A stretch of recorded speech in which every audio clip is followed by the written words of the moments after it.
ನಮಸ್ತೆ TV 20 news Kannada ವಾಹಿನಿಗೆ ಸ್ವಾಗತ.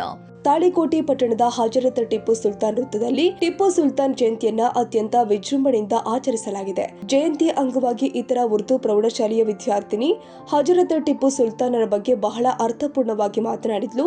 ಹಜರತ್ ಟಿಪ್ಪು ಸುಲ್ತಾನ್ ಅವರ ಹುಟ್ಟಿದ್ದು ದೇವನಹಳ್ಳಿ ಎಂಬ ಗ್ರಾಮದಲ್ಲಿ. ಅವರ ತಂದೆ ಹೈದರ್ ಅಲಿ ಮತ್ತು ತಾಯಿ ಫಕ್ರುನ್ನಿಸಾ ಅವರ ಮಡಿಲಿನಲ್ಲಿ 1750 ನವೆಂಬರ್ 20ರಂದು ಹಜರತ್ ಟಿಪ್ಪು ಸುಲ್ತಾನ್ ಅವರು ಜನಿಸುತ್ತಾರೆ. ಹಜರತ್ ಟಿಪ್ಪು ಸುಲ್ತಾನ್ ಅವರಿಗೆ ಕೇವಲ 15 ವರ್ಷ ಇರುವಾಗಲೇ ರಾಜ್ಯ ಗದ್ದುಗೆ ಏರ್ತಾರೆ. ಎಲ್ರಿಗೂ ಸರಿಸಮಾನ ಹಕ್ಕು ನೀಡುತ್ತಾರೆ ಎಂದು ಅದೇ ರೀತಿ ಕರ್ನಾಟಕ ರಕ್ಷಣಾ ವೇದಿಕೆಯ ಜಿಲ್ಲಾ ಸಂಘಟನಾ ಕಾರ್ಯದರ್ಶಿಯಾದ ಜೈ ಭೀಮ್ ಮುತ್ತಿಗೆ ಅವರು ಮಾತನಾಡಿ ಹೇಳ್ತಾರೆ, ಹಜರತ್ ಟಿಪ್ಪು ಸುಲ್ತಾನ್ ಅವರು ಅಪ್ಪಟ ದೇಶ ಪ್ರೇಮಿ.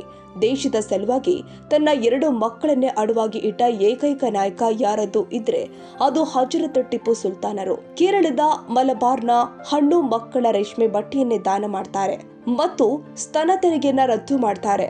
ದಲಿತರ ಮೇಲಿನ ಬಹಿಷ್ಕಾರವನ್ನ ತೊಡೆದು ಹಾಕ್ತಾರೆ. ಯುದ್ಧದಲ್ಲಿ ರಾಕೆಟ್ ತಂತ್ರಜ್ಞಾನವನ್ನ ಪ್ರಪ್ರಥಮವಾಗಿ ಪರಿಚಯಿಸಿದ ಹಜರತ್ ಟಿಪ್ಪು ಸುಲ್ತಾನರು ಮೈಸೂರು ರಾಜ್ಯಕ್ಕೆ ರೇಷ್ಮೆಯನ್ನ ಪರಿಚಯಿಸಿದ್ದು ಇದೇ ಹಜರತ್ ಟಿಪ್ಪು ಸುಲ್ತಾನರು. ಇವರ ಬಗ್ಗೆ ಹೇಳಲು ಹೋದ್ರೆ ಬಹಳಷ್ಟು ಇದೆ. ಅಪ್ರತಿಮ ಸ್ವತಂತ್ರ ಹೋರಾಟಗಾರ. ಇವರ ಜಯಂತಿ ಮಾಡಬೇಕಾದ್ರೆ ಹುಲಿಗಳೇ ಮಾಡಬೇಕು, ನಾಯಿ ನರಿಗಳು ಅಲ್ಲ. ಕೆಲವೊಬ್ರು ದಿನನಿತ್ಯ ಹಜರತ್ ಟಿಪ್ಪು ಸುಲ್ತಾನ್ ಅವರ ಬಗ್ಗೆ ವಿಷದ ಬೀಜ ಬಿತ್ತುತ್ತಾರೆ. ಇವರಿಗೇನು ಗೊತ್ತು ಹಜರತ್ ಟಿಪ್ಪು ಸುಲ್ತಾನರ ಇತಿಹಾಸದ ಬಗ್ಗೆ ಎಂದು ಹೇಳಿದ್ದಾರೆ. ಹುಲಿಯಾಗಿ ಒಂದೇ ದಿನ ಬಾಳುವುದು ಲೇಸು ಅಂತ ಹೇಳಿ ತನ್ನ ಅದ್ಭುತ ಕ್ರಾಂತಿಕಾರ ನುಡಿಗಳನ್ನ ಸಮರ್ಥಿಸಿದ ಹಾಗೆ ತನ್ನ ಜೀವನವನ್ನು ನಡೆಸಿರ್ತಕ್ಕಂತಹ ಮಹಾನ್ ಯೋಧ, ಮೈಸೂರಿನ ಹುಲಿ, ಬ್ರಿಟಿಷರ ಗಂಡ ಹಜರತ್ ಟಿಪ್ಪು ಸುಲ್ತಾನ್ ಅವರ ಜಯಂತಿಯ ಹಾರ್ದಿಕ ಶುಭಾಶಯಗಳನ್ನ ಈ ಸಂದರ್ಭದಲ್ಲಿ ತಿಳಿಸ್ತಾ, ಈ ಕಾರ್ಯಕ್ರಮದಲ್ಲಿ ಧ್ವಜಾರೋಹಣವನ್ನು ನೆರವೇರಿಸಿದಂತಹ ಟಿಪ್ಪು ಕ್ರಾಂತಿ ಸೇನೆ ಅಧ್ಯಕ್ಷರಾಗಿರ್ತಕ್ಕಂತಹ ಶಾಹುಸೇನ್ ಅವರೇ, ಅದೇ ರೀತಿ ಕಾಂಗ್ರೆಸ್ನ ಹಿರಿಯ ಮುಖಂಡರು ಆತ್ಮೀಯರು ಆಗಿರ್ತಕ್ಕಂತಹ ಸಿದ್ದನಗೌಡ ಅವರೇ, ಬ್ಲಾಕ್ ಕಾಂಗ್ರೆಸ್ಸಿನ ಅಧ್ಯಕ್ಷರು ಆಗಿರ್ತಕ್ಕಂತಹ ಮೈಬೂಬ್ ಚೋರ್ಗಸ್ತಿ ಅವರೇ, ಅದೇ ರೀತಿ ತಾಳಿಕೋಟೆ ಪುರಸಭೆ ಸದಸ್ಯರು ಆಗಿರ್ತಕ್ಕಂತಹ ಮಲ್ಲಿಕಾರ್ಜುನ್ ಪಟೇಲ್ ಶೆಟ್ಟಿ ಅಣ್ಣನವರೇ, ಅದೇ ರೀತಿ ಇನ್ನೋರ್ವ ತಾಳಿಕೋಟೆಯ ಪುರಸಭಾ ಸದಸ್ಯರಾಗಿರ್ತಕ್ಕಂತಹ ಪರಶುರಾಮ್ ತಂಗಡಿಗೆ ಅಣ್ಣನವರೇ, ಅದೇ ರೀತಿ ಗುತ್ತಿಗೆದಾರರಾಗಿರ್ತಕ್ಕಂತಹ ಮೈಬೂಬ್ ಕೆಂಬವಿ ಅವರೇ, ಯುವ ಘಟಕದ ಅಧ್ಯಕ್ಷರಾಗಿರ್ತಕ್ಕಂತಹ ರಫೀಕ್ ಬೇಪಾರಿ ಅವರೇ, ಕಾಂಗ್ರೆಸ್ನ ಇನ್ನೋರ್ವ ಯುವ ಮುಖಂಡರಾಗಿರ್ತಕ್ಕಂತಹ ಫಯಾಜ್ ಉತ್ನಾಳ್ ಅವರೇ, ಅದೇ ರೀತಿ ಇಲ್ಲಿ ವೇದಿಕೆ ಮೇಲೆ ಆಸೀನರಾಗಿರ್ತಕ್ಕಂತಹ ಅವರಿವರೆನ್ನದೇ ಎಲ್ಲ ಗಣ್ಯ ಮಾನ್ಯರೇ, ಅದೇ ರೀತಿ ಕರವೇ ಕಾರ್ಮಿಕರ ಅಧ್ಯಕ್ಷರಾಗಿರ್ತಕ್ಕಂಥ ಅಬೂಬಕರ್ ಲಾಹೋರಿ ಅವರೇ, ಹಾಗೂ ಇಲ್ಲಿ ನೆರೆದಿರ್ತಕ್ಕಂತಹ ಯಾವತ್ತು ಟಿಪ್ಪು ಸುಲ್ತಾನ್ ಅನುಯಾಯಿಗಳೇ, ಅಭಿಮಾನಿಗಳೇ, ಬಂಧುಗಳೇ, ಎಲ್ಲರೂ ಕೂಡ ಬಹಳ ವಿಶೇಷವಾಗಿ ಟಿಪ್ಪು ಸುಲ್ತಾನ್ ಅವರ ಬಗ್ಗೆ ಮಾತನಾಡಿದ್ದಾರೆ. ನಾನೇನು ಹೆಚ್ಚು ಮಾತನಾಡದೆ 2 ನಿಮಿಷದಲ್ಲಿ ಮಾತು ಮುಗಿಸ್ತೇನೆ. ಬಂಧುಗಳೇ, ಯಾಕೆ ಟಿಪ್ಪು ಸುಲ್ತಾನ್ ಜಯಂತಿಯನ್ನ ನಾವು ಟಿಪ್ಪು ಸುಲ್ತಾನ್ ಒಬ್ಬ ಮತ ಅಂದ ಅಂತೇಳಿ ಹೇಳ್ತಿದ್ದ. ಈ ಟಿಪ್ಪು ಸುಲ್ತಾನ್ ಮತ ಅಂದ ಅಲ್ಲ, ಹುಲಿ ಅವ. ಈ ಕನ್ನಡ ನಾಡಿನ ಹುಲಿ. ಅದು ಯಾರೋ ಕೊಟ್ಟಿರ್ತಕ್ಕಂಥ ತನ್ನನ್ನು ತಾನೇ ಸೃಷ್ಟಿಸಿಕೊಂಡಿರ್ತಕ್ಕಂಥದ್ದು ಹೆಸರಲ್ಲದು. ಜನರಿಗಾಗಿ, ಜನರಿಗೋಸ್ಕರ, ಈ ನಾಡಿಗೋಸ್ಕರ ತನ್ನ ಮಕ್ಕಳನ್ನೇ ಒತ್ತಿ ಇಟ್ಟಿರ್ತಕ್ಕಂಥ ಹುಲಿ ಅದು. ಆತ್ಮ ಸ್ವಾಭಿಮಾನದಿಂದ ಬದುಕಿರ್ತಕ್ಕಂಥ ಹುಲಿ ಅದು. ಕನ್ನಡ ನಾಡಿನ ಹೆಮ್ಮೆಯ ಪುತ್ರ ಅವು. ಇಂಥವರ ಜಯಂತಿಯನ್ನ ನಾವು ಅತಿ ವಿಜೃಂಭಣೆಯಿಂದ ಮಾಡಬೇಕಾಗ್ತದೆ ಮುಂದಿನ ದಿನಮಾನಗಳಲ್ಲಿ. ದಯಮಾಡಿ ಇದನ್ನ ಸಮಿತಿಯವರು ನೀವು ಲಕ್ಷ್ಯ ವಹಿಸಬೇಕಂತೇಳಿ ನಾನು ವಿನಂತಿ ಮಾಡ್ಕೊತೀನಿ. ಯಾಕಂತಂದ್ರೆ ಇವತ್ತು ಬಹಳ ಖುಷಿಯ ವಿಚಾರ. ಅಲ್ಪಸಂಖ್ಯಾತರು ಅಥವಾ ಅಲ್ಪಸಂಖ್ಯಾತರು ಏನು ಮುಸ್ಲಿಂ ಸಮಾಜ ಇದೆಯಲ್ಲ, ಬರೀ ಕೇವಲ ಪುರುಷರು ಮಾತ್ರ ಅದರಲ್ಲಿ ಭಾಗವಹಿಸ್ತಾರೆ. ಯಾವುದೇ ಜಯಂತಿಯನ್ನು ಮಾಡಿದ್ರೆ ಕಿಸಿಂದ್ರ ನಿಮ್ಮ ಮ್ಯಾಗ ಆರೋಪಗಳು ಇರ್ತಿತ್ತು ಸಾಧಾರಣವಾಗಿ. ಇವತ್ತು ಬಾಬಾ ಸಾಹೇಬರ ಸಂವಿಧಾನದಿಂದ ಪ್ರತಿಯೊಂದು ಮಹಿಳೆಯೂ ಕೂಡ ಸ್ವಾಭಿಮಾನದ ಬದುಕಬೇಕು ಅನ್ನೋ ಬಾಬಾ ಸಾಹೇಬರ ಕನಸು ಇವತ್ತು ನಿಜವಾಗಿದೆ ಅಂತ ಹೇಳಿ ನಾನು ಭಾವಿಸ್ತೀನಿ. ಯಾಕಂತಂದ್ರೆ ಇಬ್ರು ಸಹೋದರಿಯರು ಬಹಳ ಅತ್ಯುತ್ತಮವಾಗಿ ಟಿಪ್ಪು ಸುಲ್ತಾನ್ ಅವರ ಬಗ್ಗೆ ಮಾತನಾಡಿದ್ರು. ಇವತ್ತಿನ ಸಂದರ್ಭದಲ್ಲಿ ಅವರ ಮಾತುಗಳು ಬಹಳ ಹರಿತವಾಗಿದ್ದವು. ಟಿಪ್ಪು ಸುಲ್ತಾನ್ ಅವರನ್ನ ಯಾರು ಓದಿಕೊಂಡಿರ್ತಾರೆ ಅವ್ರಿಗೆ ಖಂಡಿತವಾಗ್ಲೂ ಕೂಡ ಮನಸ್ಸಿಗೆ ಚುಚ್ಚಿರುತ್ತದೆ. ನಾವು ವಿಚಾರವನ್ನ ಮಾಡ್ಬೇಕು. ಯಾಕೆ ಬಿಜಾಪುರದಲ್ಲಿ ಇರ್ತಕ್ಕಂತ ಒಂದು ಹುಚ್ಚು ನಾಯಿ ಹೊಗಳ್ತಾ ಇರುತ್ತದೆ, ಅದಕ್ಕೆ ಯಾವ ರಾಜಕಾರಣಿ ಕೂಡ ಮೂಗಗೆ ದಾರ ಹಾಕ್ತಾ ಇಲ್ಲ.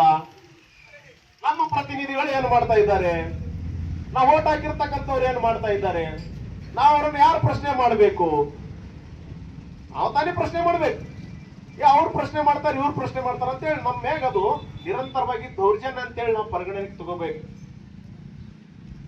ಬಂಧುಗಳೇ, ಇವತ್ತಿನ ಸಂದರ್ಭದಲ್ಲಿ ಟಿಪ್ಪು ಸುಲ್ತಾನ್ ಅವರ ಬಗ್ಗೆ ಬಹಳ ವಿಸ್ತಾರವಾಗಿ ಮಾತನಾಡಿದ್ರು ಕೂಡ ಮುಗಿದಿರತಕ್ಕಂತಹ ಅವರ ಏನು ಆಡಳಿತ ವೈಖರಿ ಇತ್ತು, ಈ ದೇಶದಲ್ಲಿ ನಾವು, ಈ ರಾಜ್ಯದಲ್ಲಿ ನಾವು ಹೇಗೆ ಬದುಕಬೇಕು, ವಿರೋಧಿಗಳ ಹತ್ರ ಹೇಗೆ ಬದುಕಬೇಕು, ಈ ನಾಡಿಗಾಗಿ ನಾವು ಹೇಗೆ ಸಮರ್ಪಣೆಯನ್ನ ಮಾಡ್ಕೋಬೇಕು, ಈ ನೆಲಕ್ಕೆ ನಾವು ಹೇಗೆ ದೃಢವಾಗಿ ನಿಲ್ಲಬೇಕು, ಈ ನೆಲ ಉಳಿಬೇಕು, ಈ ನಾಡು ಉಳಿಬೇಕು, ಈ ದೇಶ ಉಳಿಬೇಕು ಅಂತ ಹೇಳಿ ಅವಾಗೇ ಟಿಪ್ಪು ಸುಲ್ತಾನ್ ಅವರ ಆಡಳಿತದಲ್ಲಿ ಅವೆಲ್ಲವೂ ಕೂಡ ಜಾರಿಯಲ್ಲಿ. ಹೀಗಾಗಿ ನಾವೆಲ್ಲರೂ ಕೂಡ ಬಹಳ ಅತ್ಯುತ್ತಮವಾಗಿ ಮೊದಲನೇದಾಗಿ ಮಾತಾಡಿದ್ರು. ಇವರು ಮಾತಾಡ ಚಳಿಗಿಡೋದವ್ರು. ಯಾಕಂತಂದ್ರೆ ನಾನು ಪ್ರತಿ ವರ್ಷ ಹೇಳ್ತೀನಿ, 4 ಮಂದಿ ಇರ್ಲಕ್ಕ ಹುಲಿಗಳ ಜಯಂತಿಯನ್ನ ಹುಲಿಗಳೇ ಕೂಡಿಕೊಂಡು ಮಾಡೋದು, ನಾಯಿ ನರಿಗಳು ಕೂಡಿಕೊಂಡು ಮಾಡುವ ಜಯಂತಿ ಅಲ್ಲ. ನಾವು ಸ್ವಾಭಿಮಾನದಿಂದ ಮಾಡ್ಬೇಕು. ನಾವಿಲ್ಲಿ ಸೇರಿದೀವಲ್ಲ ಜನರು, ಇಷ್ಟೇ ಜನರು ಸಾಕು. ನಮಗೆ ಏನು ಬೇಕಾದ್ ಮಾಡ್ಬೋದು. ನಾವು ಅಧಿಕಾರವನ್ನು ಬದಲಿಸಬಹುದು, ಅಧಿಕಾರಕ್ಕೆ ಬೇರೆದವ್ರು ತಂದು ಕುಂದಿರಿಸಬಹುದು, ಸಾಧ್ಯ ಇದೆ ಇದು. ಹೀಗಾಗಿ ನಾವು ಅತಿ ಹೆಚ್ಚು ಟಿಪ್ಪು ಸುಲ್ತಾನ್ ಅವರ ಬಗ್ಗೆ ಜಯಂತಿಯನ್ನು ಮಾಡಿಕೊಂಡು ಬಿಡೋದು ಅಲ್ಲ.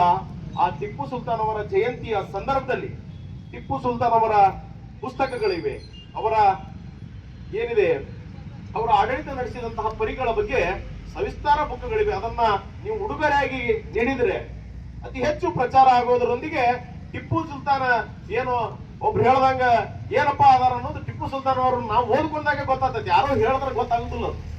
ಆ ದೃಷ್ಟಿಯಿಂದ ನಾನು ಇಕ್ರಾ ಉರ್ದು ಹೈಸ್ಕೂಲ್ ಪ್ರೌಢಶಾಲಿನ ವಿದ್ಯಾರ್ಥಿ. ನನ್ನ ಹೆಸರು ಅಪ್ಸರಾ ಚೌಧರಿ. ಹಿಂದೂಸ್ತಾನದ ಕಣ್ಣಿವನು, ಕರ್ನಾಟಕದ ಹುಲಿಯವನು, ಕನ್ನಡ ನಾಡಿನ ಕಲಿಯುವನು, ಅಪ್ಪಟ ವಜ್ರದ ತುಂಡಿವನು, ಎಲ್ಲರ ಪ್ರೀತಿಯ ಮಗನಿವನು, ನನ್ನ ಟಿಪ್ಪು ಮೈಸೂರಿನ ಹುಲಿಯವನು, ನನ್ನ ಟಿಪ್ಪು ಮೈಸೂರಿನ ಹುಲಿಯವನು. ವ್ಯಾಪಾರಕ್ಕಂದು ಭಾರತಕ್ಕೆ ಬಂದು ಬಂದೂಕಿನ ಶಕ್ತಿಯಿಂದ ದೇಶವನ್ನೇ ತನ್ನ ವಿಷಯಕ್ಕೆ ತೆಗೆದುಕೊಂಡು ಬ್ರಿಟಿಷರ ವಿರುದ್ಧ ಹೋರಾಟದಲ್ಲಿರುವ ಪ್ರಮುಖ ಮುಖ ಹೆಸರು ಟಿಪ್ಪು ಸುಲ್ತಾನ್. ತಮ್ಮ ನಿಜ ನಾಮಧೇಯಕ್ಕಿಂತಲೂ ಶೇರೆ ಮೈಸೂರಿನ ಹುಲಿ ಎಂಬ ಅಂಕಿತ ನಾಮದಿಂದಲೇ ಹೆಚ್ಚು ಪ್ರಸಿದ್ಧಿದ್ದಾರೆ. ಟಿಪ್ಪು ಸುಲ್ತಾನ್ ಅವರು ಕರ್ನಾಟಕದ ಹೆಸರನ್ನು ಇತಿಹಾಸದಲ್ಲಿ ಚರ್ಚಿಸಿದ್ದಾರೆ. ಇಬ್ಬರು ಸ್ನೇಹಿತರ ನಡುವಿನ ವೈರುಕ್ತಿ ಹುಟ್ಟು ಹಾಕಿ ಇಬ್ಬರ ಜಗಳವನ್ನು ಲಾಭ ಪಡೆದಿರುವ ಬ್ರಿಟಿಷರು ಯೋಜನಿಸಿದ್ದಾರೆ. ಆದರೆ ಬ್ರಿಟಿಷರ ಬಂದೂಕಿಗೆ ಎದೆಯಾಡಿ ನಿಂತು ಅವರ ಆಕ್ರಮಗಳನ್ನು ಎದುರಿಸಿ ತಮ್ಮ ನೆಲೆ ಮತ್ತು ಸಂಸ್ಕೃತಿಯನ್ನು ಉಳಿಸಿಕೊಳ್ಳಲು ಯತ್ನಿಸಿದ ಮಹಾನ್ ಪ್ರಮುಖ ಮುಖ ಟಿಪ್ಪು ಸುಲ್ತಾನರು. ಬೇರೆ ದಸೆಯಿಂದ ಕಿತ್ತು ಒಗೆದ ಫಿರಂಗಿಯಾರ ಮರದಾಟ ರುಂಡು ಮುಂಡುಗಳನ್ನು ಚಂಡಾಡಿದ ಹೈದರಲಿಯ ಮಗನಿವನು. ರಾತ್ರಿ ಹಗಲು ಭಯ ತುಂಬಿತ್ತು ಭಾರತ ಮೈರಿಯ ಮನದಲ್ಲಿ. ಇಂದಿಗೂ ತೂಪಿನ ಹೆಸರದೆ ನಮ್ಮ ರಕ್ತದ ಕಣದಲ್ಲಿ, ರಕ್ತದ ಕಣದಲ್ಲಿ ನಮ್ಮ ಟಿಪ್ಪು ಮೈಸೂರಿನ ಹುಲಿಯವನು, ನನ್ನ ಟಿಪ್ಪು ಮೈಸೂರಿನ ಹುಲಿಯವನು.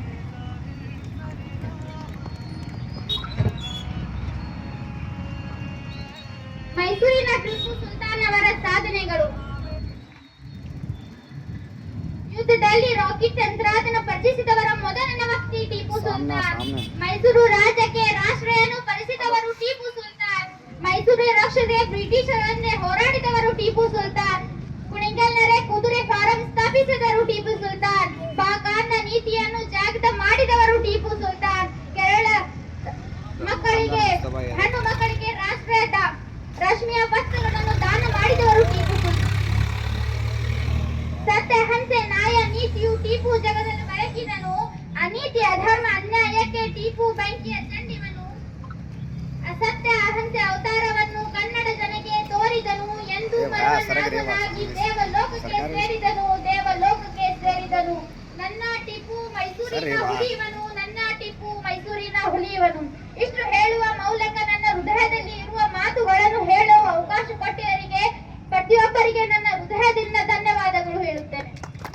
ಈ ಸಂದರ್ಭದಲ್ಲಿ ಬ್ಲಾಕ್ ಕಾಂಗ್ರೆಸ್ ಜಿಲ್ಲಾ ಕಾರ್ಯದರ್ಶಿಯಾದ ಸಿದ್ದನಗೌಡ ನವದಗಿ, ಬ್ಲಾಕ್ ಕಾಂಗ್ರೆಸ್ ತಾಲೂಕು ಅಧ್ಯಕ್ಷರು ಆದ ಮೆಹಬೂಬ್ ಚೋರಗಸ್ತಿ, ಪುರಸಭೆ ಸದಸ್ಯರಾದ ಮಲ್ಲಿಕಾರ್ಜುನ್ ಪಟ್ಟಣಶೆಟ್ಟಿ, ಪುರಸಭೆ ಸದಸ್ಯರಾದ ಪರಶುರಾಮ್ ತಂಗಡಗಿ, ಪುರಸಭೆ ಸದಸ್ಯರಾದ ಯಾಸಿನ್ ಮಮದಾಪುರ್, ಮುಸ್ಲಿಂ ಬ್ಯಾಂಕ್ ಸದಸ್ಯರಾದ ಇಬ್ರಾಹಿಂ, ಮನ್ಸೂರ್ ಫಯಾಜ್ ಉತ್ತನಾಳ್, ಶಫೀಕೆ ನಾಮ್ದರ್, ರಫೀಕ್ ಬೆಪಾರಿ, ಮೆಹಬೂಬ್ ಕೆಂಭಾವಿ, ಕೃಷಿ ಬ್ಯಾಂಕಿನ ಉಪಾಧ್ಯಕ್ಷರು ಆದ ದಸ್ತಗಿರಿ ಕೆಂಭಾವಿ, ಟಿಪ್ಪು ಸುಲ್ತಾನ್ ಕಮಿಟಿ ಅಧ್ಯಕ್ಷರು ಆದ ಹುಸೇನ್ ಹುಡುಗಿನಾಳ, ರಾಜು ಚಿತ್ತರಗಿ, ಸದ್ದಾಂ ಮನಗುಳಿ, ಸದ್ದಾಂ ಹೊನ್ನಳ್ಳಿ, ರಿಯಾಜ್ ಧೋನಿ, ಸದ್ದಾಂ ಬೇಪಾರಿ, ಅಬ್ದುಲ್ ರೆಹಮಾನ್, ವಟಾರ ಮೆಹಬೂಬ್, ಲಾಹೋರಿ ಅಲ್ಲಾ ಭಕ್ಷ, ಚಳ್ಳಿಗಿಡದ ಇನ್ನು ಅನೇಕ ಸದಸ್ಯರು ಉಪಸ್ಥಿತರಿದ್ದರು. ಕನ್ನಡಿಗರ ಮೆಚ್ಚಿನ ನಿಮ್ಮ TV20 ಕನ್ನಡ ವಾಹಿನಿ ಇದೀಗ ಟಿವಿಯಲ್ಲಿ ಲಭ್ಯ. ಕರ್ನಾಟಕ ಮತ್ತು ದೇಶ ವಿದೇಶದ 360 ಡಿಗ್ರಿ ಸುದ್ದಿ ವಿವರವನ್ನ ಪಡೆಯುವುದಕ್ಕೆ TV20 ವಾಹಿನಿಯನ್ನು ಲೈಕ್ ಮಾಡಿ, ವಿಡಿಯೋಗಳನ್ನು ಶೇರ್ ಮಾಡಿ, ಕಮೆಂಟ್ ಮಾಡಿ, ಸಬ್ಸ್ಕ್ರೈಬ್ ಮಾಡಿ. HCN ಕೇಬಲ್ 842 ನಂಬರ್ನಲ್ಲಿ ಹುಕ್ಕೇರಿ ತಾಲೂಕು ಹಾಗೂ ಸಂಕೇಶ್ವರದ ಸುತ್ತಮುತ್ತಲಿನ ಹಳ್ಳಿಗಳಲ್ಲಿ ಲಭ್ಯ. PCN ಕೇಬಲ್ 129 ನಂಬರ್ನಲ್ಲಿ ಹಾರುಗೆರೆ ಸುತ್ತಮುತ್ತಲಿನ ಹಳ್ಳಿಗಳಲ್ಲಿ ಲಭ್ಯ. ರಾಯಬಾಗ್ ಡಿಜಿಟಲ್ ಚಾನೆಲ್ ಕೇಬಲ್ 80ನೇ ನಂಬರ್ನಲ್ಲಿ ರಾಯಬಾಗ ತಾಲೂಕಿನ ಸುತ್ತಮುತ್ತಲಿನ ಹಳ್ಳಿಗಳಲ್ಲಿ ಲಭ್ಯ. UDCN ಕೇಬಲ್ ನೆಟ್ವರ್ಕ್ ಉಗಾರ ಸುತ್ತಮುತ್ತಲಿನ ಹಳ್ಳಿಗಳಲ್ಲಿ ನಿಮ್ಮ TV20 ಕನ್ನಡ ವಾಹಿನಿಯೂ ಲಭ್ಯ.